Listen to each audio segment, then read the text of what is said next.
بسم اللہ الرحمن الرحیم وَاجْنُبْنِي وَبَنِيَّ أَن تَعْبُدَ الْأَصْنَامَ صدق اللہ مولانا العظیم ان اللہ وملائکتہ یصلون علی النبی یا ایہا الذین آمنوا صلوا علیہ وسلموا تسلیما الصلاۃ والسلام علیک یا رسول اللہ وعلی آلک واصحابک یا حبیب اللہ الصلاۃ والسلام علیک یا خطیب الانبیاء والمرسلین وعلی آلک واصحابک یا رحمۃ للعالمین۔ برادران اسلام، حاضرین و سامعین، اللہ رب العزت کا بے انتہا فضل اور احسان ہے کہ اس کریم ذات نے ہمیں جمعہ المبارک کی رحمتیں اور برکتیں سمیٹنے کے لیے جامع مسجد میں حاضری کا یہ موقع عطا فرمایا ہے۔ اللہ کریم ہمارا یہاں حاضر ہونا اور نماز جمعہ ادا کرنا اپنی بارگاہ عالیہ میں قبول اور منظور فرمائے۔ ماہ ربیع النور، ماہ کرم، ماہ عطا، ماہ سخا، ماہ برکہ ربیع الاول کی آمد ہو چکی ہے، اور جب سے ماہ ربیع النور کا چاند طلوع ہوا ہے، چار دانگ عالم میں ہمارے پیغمبر کا ذکر ہو رہا ہے۔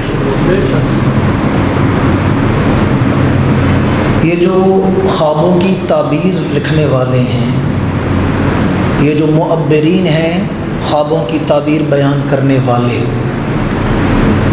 انہوں نے مہینوں کی نسبت سے بھی خوابوں کی تعبیر بیان کی ہے، اور ہر مہینے کی تعبیر جدا ہے، اس کی تاثیر الگ ہے۔ یہ جو معبرین ہیں، آپ لوگوں نے خواب نامہ یوسف نامی کتاب تو دیکھی ہوگی، امام ابن سیرین کی کتاب کا ترجمہ کیا گیا ہے۔ تو تعبیر الرؤیا کی کتابیں اٹھا کر دیکھیں، معبرین نے مہینوں کی نسبت سے بھی خوابوں کی تعبیریں لکھی ہیں کہ اگر کوئی بندہ خواب میں ماہ رمضان دیکھے تو اس کی کیا تعبیر ہے، اگر کوئی بندہ خواب میں ماہ ذی الحج دیکھے اس کی کیا تعبیر ہے، اگر کوئی محرم دیکھے، اگر کوئی ربیع الثانی دیکھے، اگر کوئی شعبان کا مہینہ خواب میں دیکھے تو اس کی کیا تعبیر ہے۔ تو خوابوں کی تعبیر کرنے والوں نے یہ بات بیان کی ہے کہ اگر کوئی آدمی خواب میں ماہ ربیع الاول کو پا لے، یعنی خواب میں ربیع الاول دیکھے، خواب میں ماہ ربیع الاول کو پا لے، اگر وہ تنگ دست ہے اللہ اسے فراخ دستی عطا فرمائے گا، اگر پریشان ہے تو اللہ آسودگی عطا فرمائے گا، اگر غمگین ہے تو اللہ خوشیاں عطا فرمائے گا، اگر بیمار ہے تو اللہ صحت عطا فرمائے گا، اگر بے اولاد ہے تو اللہ اولاد کی دولت عطا فرمائے گا۔ اچھا، یہ کس کے بارے میں ہے؟ جس نے خواب میں ربیع الاول کو پا لیا۔ کس عالم میں ربیع الاول کو پایا؟ خواب میں۔ میں کہتا ہوں جسے خواب میں ربیع الاول مل جائے اسے تو یہ برکتیں ملیں، تو جن ایمان والوں کو زندگی، حقیقی زندگی میں ربیع الاول نصیب ہو جائے، ہمیں تو حقیقی زندگی میں ماہ ربیع النور نصیب ہوا ہے۔ ہاں، اگر شرعی آداب پیش نظر ہوں اور ربیع الاول کا مہینہ اللہ اور اس کے رسول کے ذکر میں گزرے تو جو میں نے بات بیان کی ہے اس سے کئی گنا بڑھ کے اللہ نعمتیں عطا فرمائے گا۔ اس لیے یہ مہینہ نعمتوں کے حصول کا مہینہ ہے، یہ مہینہ برکتوں کے حصول کا مہینہ ہے۔ آج میں نے آپ کے سامنے کوئی تقریر نہیں کرنی، جوش خطابت میں گفتگو کروں، وہ معاملہ نہیں ہے، اس صحت ایسی نہیں ہے، اور رات ایک دو جگہ بھی میری مصروفیت بھی ہے، تو آپ جانتے ہیں میں ٹھیکریاں بیان کر کے آتا ہوں، اور اس کے بعد بھی میں نے بھی 2 جگہ پر محافل میں شامل ہونے، آج میں آپ کے سامنے چند گھڑیاں قرآن مجید کی روشنی میں امام الانبیاء کے والدین کریمین اور آباء و اجداد ان کی عظمت و شان کے حوالے سے معروضات عرض کروں گا۔ اللہ کریم مجھے ادب سے بیان کرنے کی توفیق عطا فرمائے۔ یاد رکھیں ہمارے ماخذ 4 ہیں جنہیں اصول اربع کہا جاتا ہے، یعنی 4 چیزیں ہیں جن سے ہم مسائل اخذ کرتے ہیں۔ پہلا ہے قرآن مجید، دوسرا ہے حدیث نبوی، تیسرا ہے اجماع امت اور چوتھا ہے قیاس۔ پہلے درجے پر کیا ہے؟ قرآن مجید۔ ہمارے اصول اربع جو ہیں جن پر ہمارا مذہب قائم ہے، پہلے درجے پر کون سی چیز ہے؟ آج صرف قرآن سے بات ہوگی، میں کوئی حدیث نہیں سناؤں گا یا تاریخ نہیں بیان کروں گا، صرف قرآن مجید۔ اور کئی آیتیں میرے ذہن میں ہیں، وقت بھی مخصوص ہوتا ہے، تو آج صرف قرآن مجید کی روشنی میں امام الانبیاء کے آباء و اجداد کے حوالے سے گفتگو ہوگی۔ اللہ کریم مجھے ادب سے بیان کرنے کی توفیق عطا فرمائے۔ قرآن مجید سورہ ابراہیم آیت نمبر 35۔ ابراہیم علیہ السلام اللہ تعالیٰ کی بارگاہ میں ہیں۔ ابراہیم علیہ السلام سے متعلق سورت کا نام ہی سورہ ابراہیم ہے اور آیت نمبر 35 ہے۔ وَإِذْ قَالَ ابراہیم، جب ابراہیم علیہ السلام نے اپنے رب کی بارگاہ میں عرض کیا، ابراہیم علیہ السلام اپنے رب کی بارگاہ میں عرض گزار ہوئے۔ ابراہیم علیہ السلام نے اپنے پروردگار کی بارگاہ میں عرض کیا، کیا عرض کیا؟ ربی جل ھذا بلدن آمنا، پروردگار شہر مکہ کو امن والا شہر بنا دے، اسے امن والا شہر بنا دے۔ اور آگے عرض کیا وَجْنُبْنِي وَبَنِيَّ أَن نَّعْبُدَ الْأَصْنَامَ، پروردگار مجھے بھی بتوں کی عبادت سے بچا اور میرے بیٹوں کو بھی بتوں کی عبادت سے بچا۔ وَجْنُبْنِي وَبَنِيَّ أَن نَّعْبُدَ الْأَصْنَامَ، اصنام جمع ہے صنم کی، اور صنم کہتے ہیں بت کو۔ صنم کسے کہتے ہیں؟ بت کو۔ ابراہیم علیہ السلام نے عرض کیا پروردگار مجھے بھی بتوں کی عبادت سے بچا اور میرے بیٹوں کو بھی بتوں کی عبادت سے بچا۔ حضرت امام مجاہد رحمۃ اللہ تعالیٰ علیہ یہ تابعی بزرگ ہیں، بڑے جلیل القدر تابعی ہیں۔ آپ فرماتے ہیں فاستجاب اللہ لابراہیم دعوتہ فی ولودی، پس اللہ نے ابراہیم علیہ السلام کی دعا کو ان کی اولاد کے حق میں قبول فرما لیا۔ اللہ نے ابراہیم علیہ السلام کی دعا کو ان کی اولاد کے حق میں قبول فرما دیا۔ آگے فرماتے ہیں فلم یعبد احد من ولودہ صنما بعد دعوتی، ابراہیم علیہ السلام کی اس دعا کے بعد آپ کی اولاد میں کوئی بھی بتوں کے قریب نہیں گیا۔ اس دعا کے بعد ابراہیم علیہ السلام کی اس دعا کے بعد کوئی بھی بتوں کے قریب، کس نے بتوں کی عبادت نہیں کی؟ بعد دعوت، ابراہیم کی اس دعا کے بعد۔ اس سے پتہ چلا ابراہیم علیہ السلام نے جو اولاد کے لیے دعا مانگی تھی وہ یہ بتا رہی ہے کہ اسی اولاد میں امام الانبیاء جلوہ گر ہوئے ہیں۔ تو امام الانبیاء کے جو آباء و اجداد ہیں وہ سارے مواحد ہیں، سارے مومن ہیں اور سارے جنتی ہیں۔ امام الانبیاء کے والدین کے حوالے سے اس امت میں 4 عقیدے پائے جاتے ہیں۔ کتنے عقیدے ہیں؟ 4۔ پہلا عقیدہ، حضور کے والدین دور فطرت میں سے تھے۔ کون سا دور ہے؟ دور ایک ہے فطرت تو آ کے ساتھ، ایک ہے فطرت تا کے ساتھ، فا تا را تا، اردو میں کہتے ہیں فے تے رے تے فطرت۔ پتہ ہے فطرت کسے کہتے ہیں؟ جس دور میں بظاہر نبی دنیا میں موجود نہ ہو، بظاہر نبی موجود نہ ہو، لوگ پھر بھی شرک نہ کریں، خدائے واحد کی عبادت کریں، حرام سے بچیں اور گناہ سے بچے رہیں، وہ لوگ بھی قیامت کے دن جنت میں جائیں گے۔ اسے کہا جاتا ہے دور فطرت۔ کون سا دور ہے؟ دور فطرت۔ پہلا عقیدہ ذہن نشین رکھیں حضور کے والدین کے حوالے سے کہ امام الانبیاء کے والدین دور فطرت میں سے تھے۔ دوسرا عقیدہ، امام الانبیاء کے والدین دین حنیف کے پیروکار تھے۔ کس دین کے پیروکار ہیں؟ دین آپ کہیں گے دین حنیف کون سا ہے؟ یہ دین ابراہیمی کو دین حنیف کہا جاتا ہے۔ جو ابراہیم علیہ السلام کا طریقہ تھا اسے دین حنیف کہا جاتا ہے۔ تو امام الانبیاء کے والدین کے حوالے سے دوسرا عقیدہ ہے وہ دین حنیف یعنی دین ابراہیمی کے پیروکار۔ تیسرا عقیدہ جو اہل سنت و جماعت کا تر امتیاز ہے اور وہ یہ ہے کہ حضور کے والدین مومن ہیں اور جنتی ہیں۔ حضور کے والدین مومن ہیں اور سارے نہیں بولے، وہ آپ کے کہنے کے محتاج نہیں، پہلے جنتی ہیں۔ آپ انہیں جنتی کہہ دیں، شاید انہیں جنتی کہنے کا صدقہ اللہ ہمارے گناہ گار ماں باپ کو بھی جنت عطا فرما دے۔ حضور کے والدین مومن ہیں اور چوتھا عقیدہ بعض بدبختوں کا ہے، وہ کہتے ہیں حضور کے والدین مومن نہیں اور معاذ اللہ وہ جنت میں نہیں جائیں گے۔ پہلی دلیل میں نے قرآن سے دی ابراہیم علیہ السلام کی دعا سے، دوسرا بھی ابراہیم علیہ السلام سے متعلق آیات ہے۔ سورت کا نام ہے سورہ الزخرف، آیت نمبر 26، 27 اور 28 اٹھا کر دیکھیں۔ ابراہیم علیہ السلام فرماتے ہیں وَإِذْ قَالَ إِبْرَاهِيمُ لِأَبِيهِ وَقَوْمِهِ إِنَّنِي بَرَاءٌ مِّمَّا تَعْبُدُونَ۔ ابراہیم علیہ السلام اپنے چچا آزر سے اور اپنی قوم سے مخاطب ہیں کہ تم جن بتوں کی عبادت کرتے ہو ابراہیم کا ان کے ساتھ کوئی تعلق نہیں، ابراہیم خدائے واحد کو سجدے کرنے والا ہے۔ فرمایا جن بتوں کی تم عبادت کرتی ہو میرا ان کے ساتھ کوئی تعلق، میں خدائے واحد کی عبادت کرتا ہوں۔ آگے 27 نمبر آیت ہے اور 28 نمبر آیت نے ہمارا عقیدہ کھول کے بیان کر دی ہے۔ وَجَعَلَهَا كَلِمَةً بَاقِيَةً فِي عَقِبِهِ، یہ قرآن مجید پڑھ رہا ہوں۔ اللہ فرماتا ہے پھر اولاد ابراہیم میں کلمہ باقی رہا ہے۔ وَجَعَلَهَا كَلِمَةً بَاقِيَةً، اولاد ابراہیم میں کلمہ، بولتے نہیں آپ لوگ کلمہ؟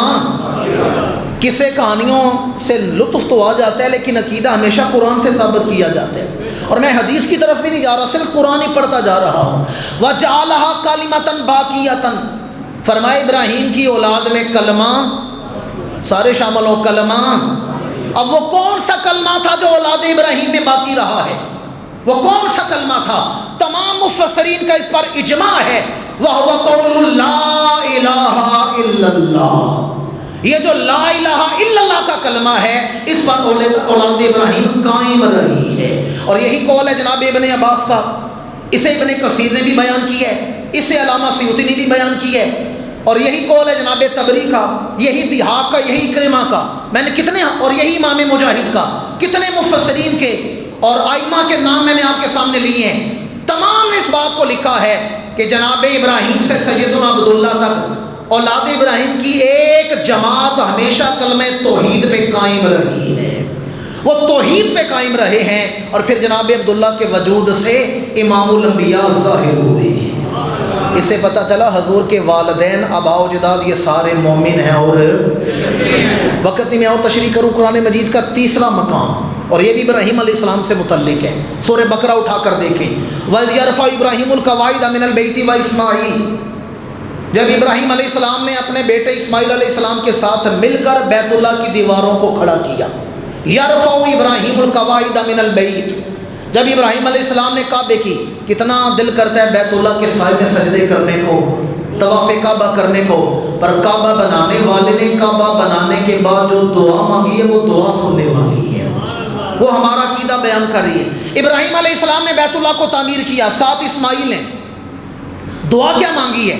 ربنا وجعلنا مسلمین لک ومن ذریتنا امۃ مسلمۃ لک، عرض کیا پروردگار مجھے بھی اسلام پر قائم رکھنا اور میری اولاد کو بھی اسلام پر قائم رکھنا، مجھے بھی اسلام پر قائم رکھنا، میری اولاد کو بھی اسلام پر، میری اولاد کو بھی اسلام پر، وَمِن ذُرِّيَّتِنَا أُمَّةً، امتن کا لفظ آیا، ایک جماعت میری اولاد میں ایسی ہو جو ہمیشہ اسلام پر قائم رہے۔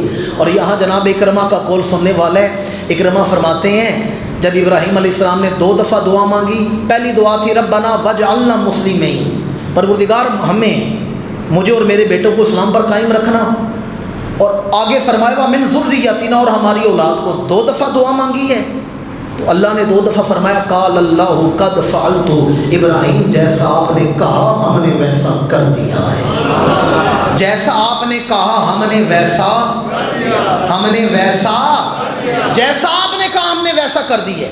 اچھا پتہ چلا اللہ جو فرما رہا ہے جیسے ابراہیم نے دعا مانگی ہم نے ایسا کر دیا، پتہ چلا ذریت ابراہیم اسلام پر قائم ہے، اسلام پر۔ آج میں نے صرف قرآن نہیں پڑھنا ہے، آگے پڑھنے لگا ہوں اور تھوڑی سی توجہ کا طالب ہوں۔ دیکھیں آپ کو عقیدہ سمجھ کیسے آتا ہے۔ اسی صورت میں آگے پڑھ کے دیکھیں ابراہیم علیہ السلام عرض کرتے ہیں ربنا وابعث فیہم رسولا، فیہم، علامہ علی اصغر قادری صاحب بیٹھے ہیں، ان سے پوچھے یہاں ہم کی ضمیر کہاں لوٹ رہی ہے؟ چلے میں آپ کو ترجمے پر توجہ چاہتا ہوں، آپ کو سمجھ آ جائے گی۔ ابراہیم علیہ السلام نے پہلے اولاد کے اسلام کے لیے دعا مانگی ہے، پھر عرض کیا پروردگار ان میں سے آخری رسول بھیج۔ کیا کر؟ ان میں سے، یہ ذرا سارے شامل ہو جائیں، ان میں سے، کن میں سے، کس کے لیے کہہ رہے ہیں؟ کن میں رسول بھیج؟ پیچھے دعا میں ذکر کن کا ہو رہا ہے؟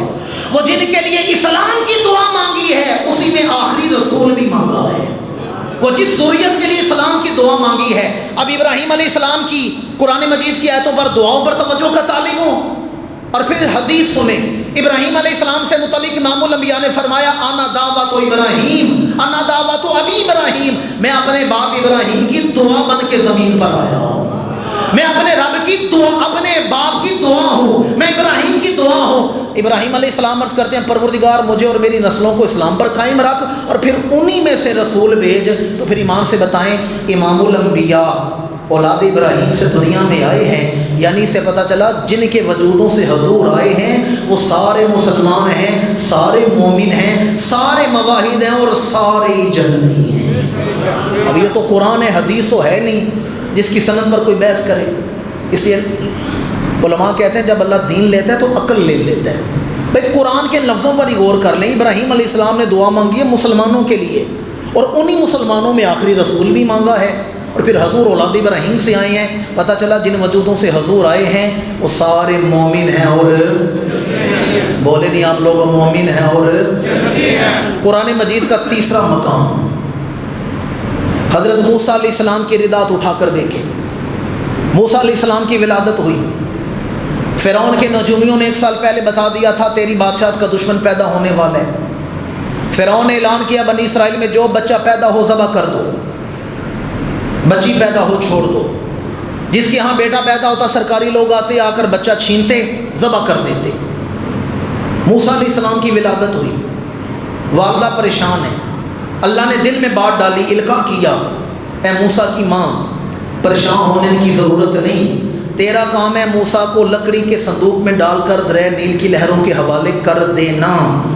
جو فرعون کہتا ہے میں بنی اسرائیل میں نبی پیدا نہیں ہونے دوں گا، میں اسی فرعون کے گھر اپنا موسیٰ پال کے دکھاؤں گا۔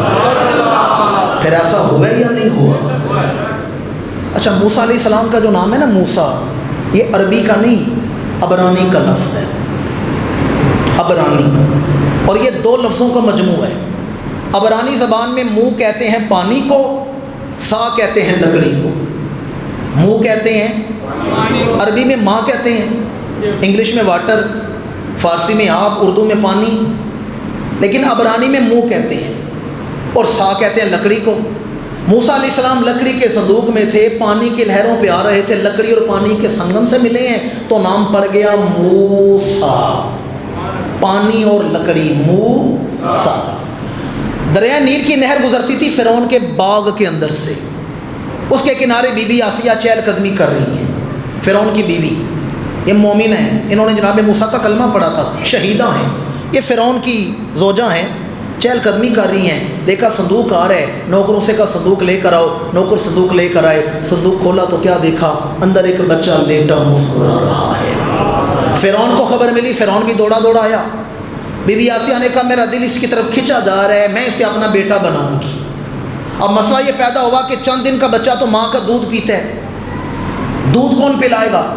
اعلان کیا گیا جن کے بچے ذبح کیے گئے ہیں نا ان عورتوں کو بلاؤ، آ کر اس بچے کو دودھ پلائیں۔ اب لائن لگ گئی ہے درباری عورتوں کی، اور یہ ساری وہ ہیں جو فرعون کو سجدہ کرنے والی ہیں، ساری مشرکہ عورتیں ہیں۔ اب میں قصہ گوئی نہیں کر رہا، یہ میری تربیت میں شامل نہیں، میں آپ کو اللہ کا قرآن سنانے لگا ہوں۔ عورتیں آتی ہیں، موسیٰ کو اٹھا کر دودھ پیش کرتی ہیں، پر جناب موسیٰ دودھ پیتے، چہرہ پھیر لیتے ہیں، دودھ نہیں پیتے. موسیٰ چہرہ پھیر لیتے ہیں, دودھ نہیں پیتے. کیوں نہیں پیتے؟ اب اللہ کا قرآن سنیں. قرآن کہتا ہے حرمنا علیہ المراضیہ, ہم نے موسیٰ پر ان کافر عورتوں کا دودھ حرام کر دیا تھا.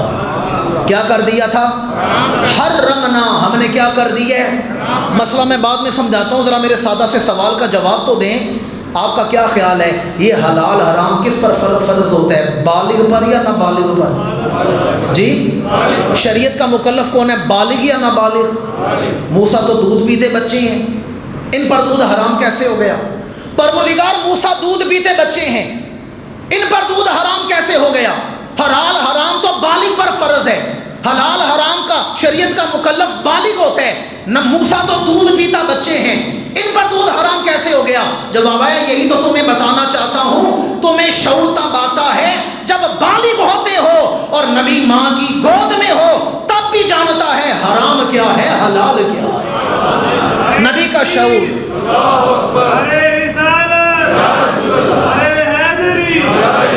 فرمایا نبی کا شعور بڑا اعلیٰ ہوتا ہے, نبی کا شعور اعلیٰ ہوتا ہے. میری ملت کے باشعور مسلمانوں, اب علماء نے بڑے جواب لکھے ہیں کہ جناب موسیٰ کو کافرہ عورتوں کا دودھ کیوں نہیں پینے دیا گیا. بعد میں اپنی والدہ آئیں, انہوں نے دودھ پلایا, موسیٰ نے فوراً دودھ پینا شروع کر دیا. کیوں؟ وہ مواحدہ ہیں, وہ خدائے واحد کی عبادت کرنے والی ہیں. اب مفسرین کے بڑے اقوال ہیں اس پر, کس وجہ سے دودھ نہیں پیا گیا. بعض کا موسیٰ نبی بننے والے, اعلان رسالت کرنے والے, صاحب کلام بننے والے, صاحب شریعت بننے والے, صاحب کتاب بننے والے, موسیٰ معصوم عن الخطا ہیں, اس لیے کافر عورتوں کا دودھ نہیں پینے دیا گیا. میں ایک طالب علم ہوں, اس نالائق طالب علم کی سمجھ میں یہ بات آتی ہے, پروردگار تو نے موسیٰ کو کافر عورتوں کا دودھ کیوں نہیں پینے دیا؟ فرمایا ایک وقت آئے گا یہی بچہ بڑا ہو کر نبی بنے گا اور کوہ طور پہ آ کے میرے ساتھ کلام کرے گا. کہاں کے کلام کرے گا؟ کوہ طور پہ آ کے کلام کرے گا. جس نے کوہ طور پر آ کے میرے ساتھ کلام کرنا ہے, میں اس کے وجود میں کسی کافرہ کا دودھ نہیں جانے دوں گا. میری ملت کے باشعور مسلمانوں, اپنے ایمان کا فیصلہ کر کے بتائیں کہ جس نے کوہ طور پہ رب سے کلام کرنا تھا, خدا اسے کافرہ کا دودھ نہیں پینے دے رہا, تو جس نبی نے سرے عرش جا کے اللہ سے کلام کرنا ہے. علماء سے پوچھیں کوہ طور والے نے خالی کلام کرنا ہے, دیدار کس کو دیکھا یہ موسیٰ سے پوچھے کوئی, آنکھ والوں کی ہمت پہ. جس نے سر عرش جانا ہے اس نے کلام بھی کرنا ہے, رب کا بلا حجاب دیدار بھی کرنا ہے. اچھا اب سنیں, امام الانبیاء کی جلوہ گری کے بعد وہ پہلی چیز جو سینہ اقدس سے گزر کے جوف معدہ بنی ہے, پہلی غذا وہ اپنی والدہ سیدہ آمینہ کا دودھ مبارک ہے. اپنی والدہ کا بی بی حلیمہ نے دودھ پلایا 7ویں دن آ کر, بی بی ثوابہ نے, ام ایمن نے بعد میں دودھ پلایا. سب سے پہلے نبی نے دودھ پیا ہے تو اپنی والدہ سیدہ آمینہ کا دودھ پیا ہے. میں حدیثوں کی طرف جانا نہیں نہ چاہتا, ورنہ حدیث مبارکہ میں جو سیدہ پاک کی شان ہے, یا سیدہ پاک کا وصال, یا حضور امام الانبیاء کی نعتیں جو سیدہ پاک نے بیان کی ہوں, میں نے سارا یاد ہے مجھے, لیکن آج میں نہیں سناؤں گا, میں قرآن پر ہی رہنا چاہتا ہوں. اب تک میں نے 3-4 مقام بیان کیے ہیں, اگلا مقام قرآن مجید سے جناب عیسیٰ کی ولادت اٹھا کر دیکھیں. بغیر باپ کے پیدا ہوئے, جانتے ہیں عیسیٰ علیہ السلام بغیر باپ کے پیدا ہوئے. والدہ لے کر آئی نا جب بی بی مریم, قرآن مجید 16واں پارہ سورہ مریم پڑھ لیں. قوم نے کہا مریم تیرا نکاح نہیں ہوا, بچہ کہاں سے لے آئی ہے؟ بغیر نکاح کے بچہ کہاں سے لے آئی؟ معاذاللہ ماں کے کردار پر انہوں نے تہمت لگائی ہے. اب توجہ کا طالب ہوں, میرے لفظوں کو تقریر سمجھ کے نہیں سننا, ذرا اپنے دل میں بھی جگہ دینی ہے. جب جناب عیسیٰ کی والدہ پر تہمت لگی ہے تو بی بی مریم نے کیا کی ہے؟ فَأَشَارَتْ إِلَيْهِ, اپنے بیٹے کی طرف اشارہ کی ہے. کیا کی ہے؟ اشارے میں لفظ ہوتے ہیں جی, بورڈ لگا ہوتا ہے نا, یہ فلاں ڈاکٹر صاحب کا کلینک ہے, فلاں دفتر ہے, نیچے تیر کا نشان ہوتا ہے, وہ اشارہ ہوتا ہے. اشارے میں لفظ وہ صرف ڈائریکشن دیتے ہیں. قوم نے کہا بیٹا کہاں سے لے آئی, وہ نکاح نہیں ہوا. بی بی مریم نے لفظ نہیں بولا, یوں اشارہ کیا. مجھ سے نہ پوچھو, اس سے پوچھ لو. قرآن سمجھنے کا بھی ذوق پیدا کرے نا. کوئی نہ کوئی مقصد تو ہے ہر لفظ کا. یہ قرآن کا لفظ ہے فَأَشَارَتْ إِلَيْهِ, اس کی طرف اشارہ کی ہے. یہ بی بی مریم کا عقیدہ ہے, میرا بچہ ماں کی گود میں بول کے دکھائے گا. قوم نے کہا بچہ کہاں سے آ گیا, لفظ نہیں بولے, علامہ صاحب بیٹھے ہیں, ایسے اشارہ کر دیا, اس سے پوچھو. عمر کیا ہے 3 دن عمر ہے, مجھے نہ پوچھو, اس سے پوچھو. ہمارے بچے ہم سمجھا کے تھک جائیں, بچے نہیں سمجھتے. قربان جو نبی کی عظمت پر ماں کی گود میں ہے, ماں کے اشارے سمجھ رہا ہے. بی بی مریم نے اشارہ کیا یوں, جیسے اشارہ کیا عیسیٰ بول اٹھے, قال انی عبد اللہ آتانی الکتاب وجعلنی نبیا, فرمایا میں اللہ کا بندہ ہوں. پہلے لفظ میں اسلام کا عقیدہ, میں اللہ کا بیٹا نہیں بندہ بن کے دنیا میں آیا ہوں. انی عبد اللہ, میں اللہ کا بندہ ہوں. آتانی الکتاب, اللہ نے مجھے کتاب دی. وجعلنی نبیا, اور مجھے نبی بنا کر بھیجا. ایک جملے میں 3 شانیں بیان کی ہیں. کتنی شانیں ہیں؟ میرے پاس وہ خطابت نہیں کہ بات آپ کے دلوں تک اتار سکوں, توجہ کا طالب ہوں. کتنی شانیں بیان کی ہیں؟ کس کی بیان کی ہیں؟ ماں کی شانیں یا اپنی شانیں؟ اپنی شانیں بیان کی ہیں نا. میں اللہ کا بندہ ہوں, میں صاحب کتاب ہوں, میں نبی ہوں. 3 شانیں اپنی بیان کی ہیں, ماں کا ذکر ہی نہیں کیا. اچھا اعتراض کس پر تھا؟ عیسیٰ کا بندہ ہونے پر اعتراض تھا یا ماں کے کردار پر اعتراض تھا؟ کس پر؟ ماں کے, سمجھ رہے میں کیا کہہ رہا ہوں؟ ماں کے کردار پر اعتراض تھا کہ نکاح کے بغیر بچہ کہاں سے آ گیا. تو عیسیٰ کو بھی چاہیے تھا نا ماں کی شان بیان کرتے. یہ بیت المقدس کی خادمہ ہے, یہ عبادت گزار ہے, یہ ولیہ ہے, اسے بے موسمی پھل ملتے ہیں, اس کی دعائیں اللہ قبول کرتا ہے. یہ عقیدہ اپنی ماں کے والے سے بیان کرتے.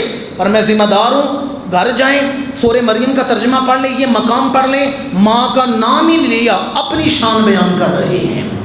3 شانیں اپنی بیان کی.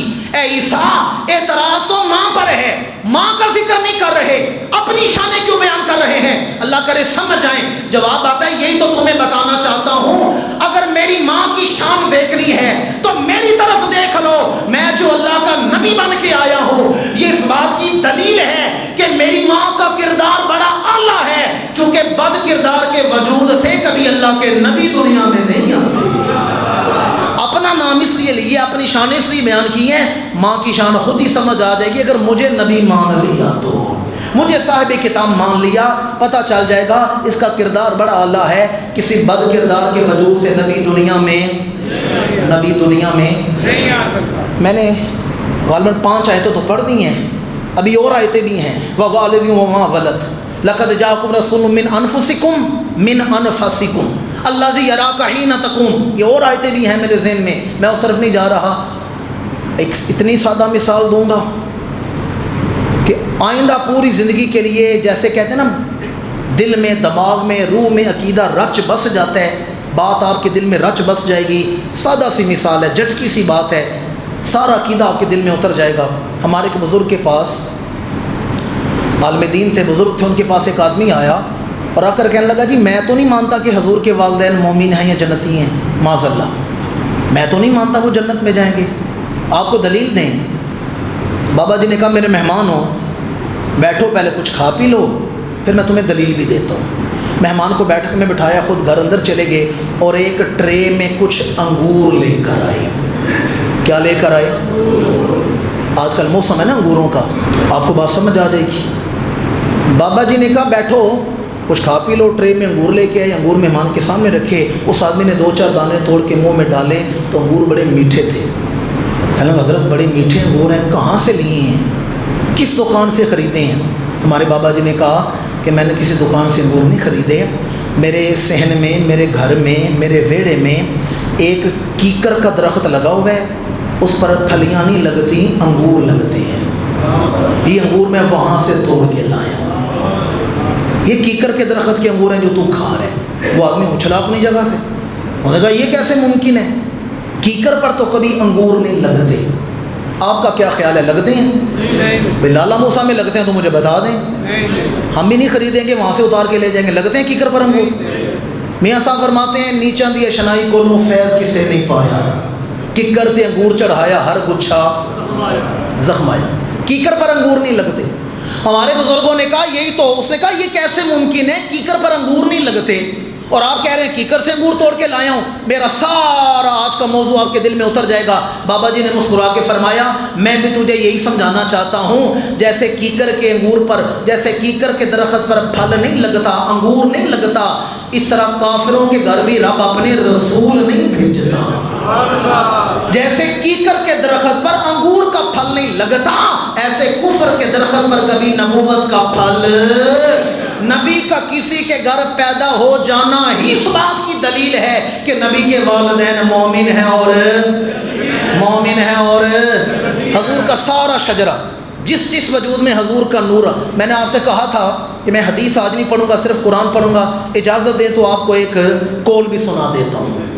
المواہب اللدنیہ، شارح بخاری نے اس بات کو لکھا ہے، المواہب اللدنیہ اٹھا کر دیکھیں، آدم علیہ السلام کا نکاح ہوا بی بی حوا کے ساتھ۔ عرض کیا پروردگار آج انسانیت کا پہلا نکاح ہے تو حق مہر کیا مقرر کیا جائے؟ فرمایا حق مہر یہ ہے دونوں مل کر میرے محبوب کی ذات پہ درود و سلام پڑھو۔ اس امام حاکم نے لکھا ہے، نکاح ہوا، اولاد کا سلسلہ چلا، بیٹے پیدا ہوئے شیس علیہ السلام، کیا نام ہے؟ شین یاسا، شیس علیہ السلام، شیس جوان ہوئے۔ آدم نے بیٹے کا ہاتھ پکڑا، تنہائی میں لے گئے، چشمے تصور میں دیکھیں آج سے ہزاروں لاکھوں سال پہلے دو باپ بیٹا تنہائی میں بیٹھے ہیں، ذکر ہمارے پیغمبر کا ہو رہا ہے۔ آدم علیہ السلام نے اپنے بیٹے کو وصیت کی، وصیت آدم بڑی مشہور ہے، اے بنی انت خلیفۃ من بعدی فخذھا بامارۃ التقویٰ والعروۃ الوثقیٰ، اے میرے بیٹے میرے بعد تو خلیفہ بنے گا، اس خلافت کی بنیاد تقوی پہ، عروہ وثقیٰ پہ رکھنا۔ پھر فرمایا بیٹا صبح و شام اللہ کا ذکر کرنا۔ کس کا ذکر کرنا؟ اللہ کا۔ صبح و شام اللہ کا ذکر کرنا۔ اور اگر فرمایا بیٹا جب بھی تو اللہ اللہ کرے ساتھ محمد محمد محمد کی تسبیح پڑھتے رہنا۔ پوچھا ابا جان یہ محمد کون ہے؟ اب اسے امام حاکم نے بھی بیان کیا ہے۔ آدم علیہ السلام نے فرمایا اللہ نے میرے وجود میں روح ڈالی، میں نے اللہ کی بارگاہ میں سجدہ کیا، سر اٹھا کر میں نے آسمانوں کی طرف دیکھا تو کیا نظر آیا؟ اللہ نے عرش کے کنگروں پر نام محمد کو لکھا رکھا تھا۔ اچھا بعض میرے دوست محبت سے مسکرا کے سبحان اللہ کہہ رہے ہیں، بات سوچ میں پڑ گئے ہیں، اپنے تو رہ گئے اپنے۔ ابن تیمیہ اس کا فتاوی کبریٰ اٹھائیں، ابن تیمیہ لکھتا ہے فثبت باحادیث صحیحۃ ان اللہ تعالیٰ کتب اسم محمد علی ابواب الجنہ وعلی اوراق اشجار الجنہ وعلی قوائم العرش۔ ابن تیمیہ لکھ رہے ہیں۔ اور جو میں پڑھوں المواہب اللدنیہ، آدم علیہ السلام نے فرمایا بیٹا اللہ نے میرے وجود میں روح ڈالی، میں نے اللہ کی بارگاہ میں سجدہ کیا، سر اٹھا کر آسمانوں کی طرف دیکھا تو کیا نظر آیا؟ عرش کے کنگروں پر نام محمد لکھا ہوا تھا۔ وَأَنَّ رَبِّي أَسْكَنَنِ الْجَنَّةَ، پھر مجھے میرے رب نے جنت میں ٹھہرایا تو میں نے جنت میں کیا دیکھا؟ فَلَمْ رَا قَصْرًا وَلَا غُرْفَةً إِلَّا اسْمَ مُحَمَّدًا مَكْتُوبًا عَلَيْهِ، میں نے دیکھا اللہ نے جنت کے ہر محل کے دروازے پر نام محمد لکھا ہوا ہے، ہر کھڑکی پر نام محمد لکھا گیا ہے۔ والا قاصب اجام الجنہ، جنت کے گوشے گوشے پر نام محمد کو لکھا گیا ہے۔ والا وارا کے شجرت الطوبہ، جنت کے درختوں کے پتے پتے پر نام محمد لکھا گیا ہے۔ والا نہور العین، حوروں کے ماتھوں پر نام محمد لکھا گیا ہے۔ والا وارا کی سدرۃ المنتہا، سدرۃ المنتہا کے پتے پتے پر نام محمد لکھا گیا ہے۔ والا اطراف الحجب، سدرہ کے پردوں پر نام محمد لکھا گیا ہے۔ وَبَيْنَ أَعْيُنِ الْمَلَائِكَةِ، فرشتوں کی آنکھوں کے درمیان نام محمد لکھا گیا ہے۔ فرمایا بیٹا میں جنت میں جدھر نگاہ ڈالتا تھا محمد محمد محمد لکھا ہوا تھا۔ اور وصیت کا آخری حصہ میرے موضوع کے متعلق ہے۔ فرمایا بیٹا اس نام والی ہستی کا نور اب تیرے وجود میں آ گیا ہے، اس کی خاص حفاظت کرنا، پاک سلبوں سے پاک رحموں میں منتقل کرنا، بے حیائی کے قریب نہ جانا، نکاح پر ملتے رہنا۔ اور آخری جملہ سننے والا ہے، فرمایا میرے بیٹے شی سے یاد رکھنا ہمیں جتنی عزت ملی ہے اسی نام والے کے صدقے سے ہی نصیب ہوئی۔ اللہ نے ہمیں جتنی عزت عطا کی ہے نام محمد کا صدقہ ہی عطا کی ہے۔ اس سے پتہ چلا امام الانبیاء کا نور جس وجود میں رہا ہے اللہ نے خاص شان عطا فرمائی، اللہ نے خاص۔ ایک جملہ بولوں گا، وقت نہیں ہے میرے پاس، اور حدیث وہ سنانے لگا ہوں جو ہمارے بچوں کو بھی آتی ہے۔ مرتے مر جائیں گے، اس حدیث کا جواب نہیں دیا جا سکے گا، بڑی معروف حدیث ہے۔